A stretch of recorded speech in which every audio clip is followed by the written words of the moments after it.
কচু ভুনা করব। প্রথমে কচুটা ভেজে নেব।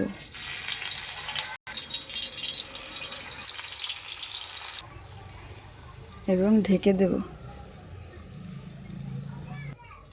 ঢাকনাটা উঠিয়ে নেব। এখন উল্টিয়ে দেব। উল্টিয়ে আবার ঢেকে দেব। আমার কচু ভাজা হয়ে গেছে, ঢাকনাটা উঠিয়ে নিলাম। কচু উঠিয়ে নিয়েছি। এবার মাছ ভেজে নেব।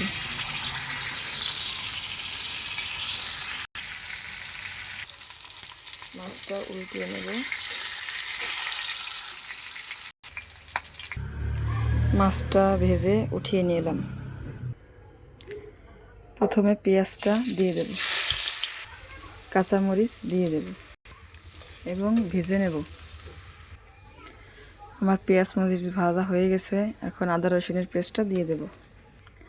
হলুদের গুঁড়া দিয়ে দেব, মরিচের গুঁড়া দিয়ে দেব, লবণ দিয়ে দেব। মশলাটা ভেজে নেব। মশলাটা আমার ভাজা হয়ে গেছে। এখন পানি দিয়ে কষিয়ে নেব। আমার মশলাটা কষানো হয়ে গেছে। এখন পানি দিয়ে দেব। আমি ভেজে রাখা কচুটা দিয়ে দেব। ভেজে রাখা মাছটাও দিয়ে দেব। আমার কচু বোনা হয়ে গেছে। এখন ভেজে রাখা জিরার গুঁড়া দিয়ে দেব। আপনাদের পরিবেশন করে দেখালাম কচু দিয়ে মাছ ভুনাটা। অসাধারণ লাগবে খাইতে।